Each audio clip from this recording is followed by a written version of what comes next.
Ini mohon maaf, rezim Jokowi merekayasa pemilu.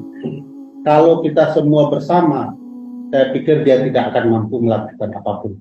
Kalaupun mampu melakukan apapun, kita bisa membalikkan keadaan dengan bersama-sama bertindak di tahun-tahun pemilu.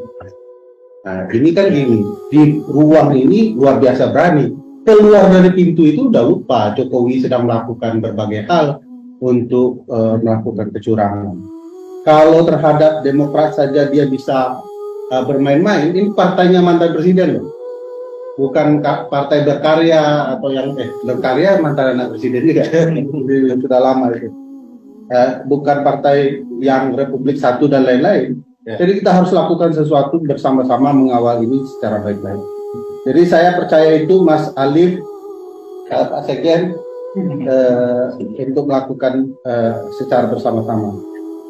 Nah, soal perilaku elit, memang elit kita masalah dari dulu, Pak. Makanya mereka elitis kan. Boleh saja elit sepanjang tidak elitis, mampu membumi kepada publik. Salah satu usulan kita untuk menghilangkan elit partai politik, masuk Mam, adalah memastikan ada kewenangan recall by the people. Jadi masalahnya kita yang milih, tapi yang memecat ketua partai. Pasti anggota dewan lebih takut kepada yang memecat. Tapi kalau kita punya kekuatan untuk memilih dan memecat orang-orang yang ada di dapil kita, ya pasti mereka takut kepada kita dan lebih cenderung untuk memastikan apa yang dikehendaki publik di dapil untuk diselenggarakan. Ada tuh California menjalankan itu, Nagoya di beberapa prefekturnya juga menjalankan hal yang sama.